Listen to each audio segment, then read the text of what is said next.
Hello hello, salut à toi qui me regarde, je suis Christelle et bienvenue sur ma chaîne Koala d'Asie.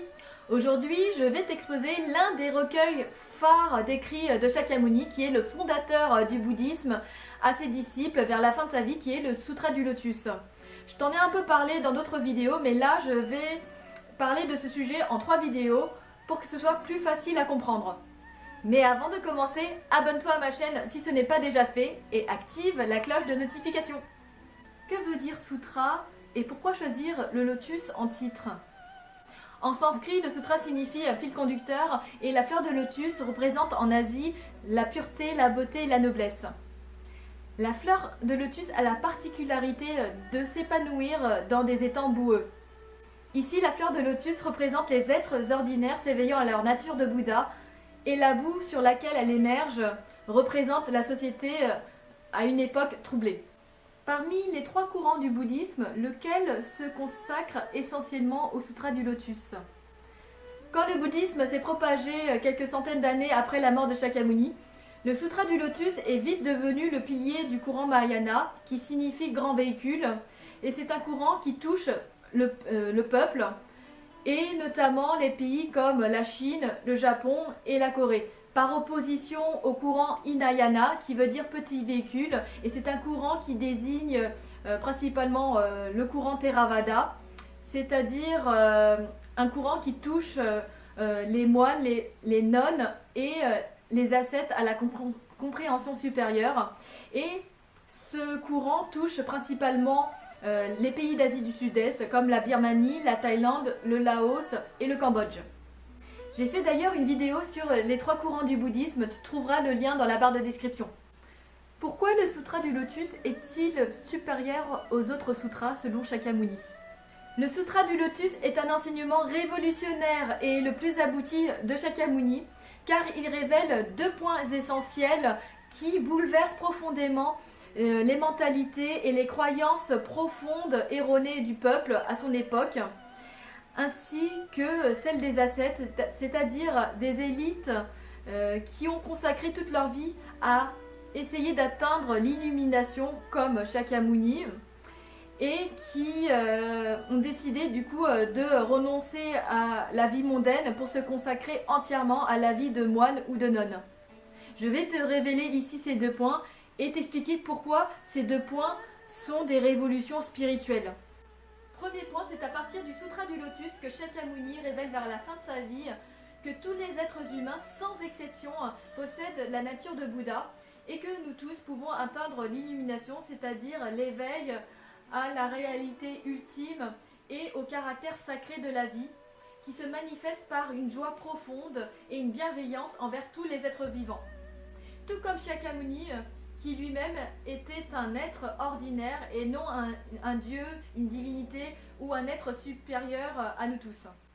Deuxième point, le Sutra du Lotus révèle également que toutes les femmes sans exception possèdent la nature de Bouddha et qu'elles peuvent atteindre l'illumination, ce qui est révolutionnaire car, pour resituer le contexte, le bouddhisme existe depuis déjà plus de 2500 ans et à cette période, toutes les religions du monde avaient peu de considération pour les femmes, y compris jusqu'à aujourd'hui.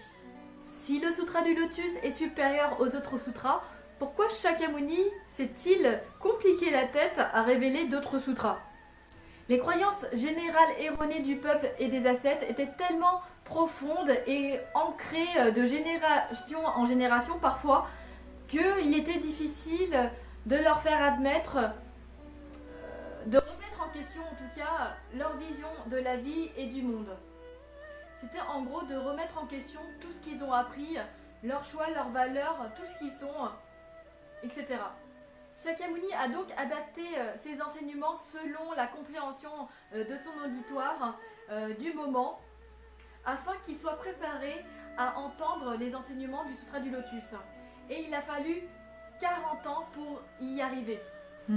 Quelles sont les écoles qui ont adopté exclusivement le Sutra du Lotus? Parmi les grands maîtres qui ont approfondi et propagé le Sutra du Lotus, on retrouve notamment Zhiyi, ou autrement appelé Tianhai, qui est le fondateur de l'école Tendai en Chine. On retrouve également Jianan, ou autrement appelé le grand maître Miao Le en Chine.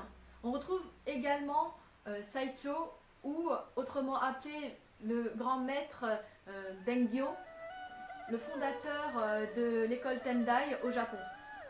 Tous ces grands maîtres qui ont vécu entre le 6e et le 7e siècle après Jésus-Christ ont tenté d'approfondir le Sutra du Lotus sous plusieurs principes philosophiques pour faciliter sa compréhension, mais peu de personnes du peuple en comprenaient le sens et du coup ces enseignements continuèrent à se transmettre de maître à disciple. Et dans ce cas, est-ce que le Sutra du Lotus a-t-il atteint son objectif, c'est-à-dire de toucher le maximum de personnes aujourd'hui? Il faut attendre quelques centaines d'années, c'est-à-dire au XIIIe siècle, pour que Nichiren Daishonin rende accessible le Sutra du Lotus au peuple japonais en concrétisant son essence, c'est-à-dire les 80 000 enseignements que compose le Sutra du Lotus en la récitation des 5 caractères Myoho Rengekyo, qui veut dire littéralement en japonais le Sutra du Lotus de la loi merveilleuse. Il a également inscrit et matérialisé ces 5 caractères dans un mandala comme objet de culte, qu'on appelle aussi en japonais le Gonzon, afin que tout le peuple puisse atteindre l'éveil, enfin en tout cas s'éveiller à leur nature de Bouddha et atteindre plus facilement l'illumination via le Gonzon. Parmi les écoles dédiées aux enseignements de Nichiren, on retrouve notamment la Soka Gakkai internationale ou la SGI, qui perpétue l'esprit du bouddhisme de Nichiren sur la base de la foi, la pratique et l'étude. La Soka Gakkai, qui veut dire en japonais Société pour la création de valeur, a par ailleurs développé le concept de la révolution humaine, ou autrement dit le développement personnel ou la révolution intérieure, sur la base d'un des points phares du Sutra du Lotus, c'est-à-dire que chacun possède la nature de Bouddha. Et comme chacun possède cette nature, on peut la faire jaillir dans notre propre vie, telle que l'on est et où l'on vit, et de développer notre potentiel illimité pour créer des valeurs dans la société et éveiller la nature de Bouddha des personnes autour de nous par un dialogue sincère et bienveillant pour ainsi contribuer à notre échelle à la paix mondiale. En japonais, ça s'appelle Kozenrufu. J'ai traité aujourd'hui la première partie du sujet du Sutra du Lotus comme héritage du bouddhisme.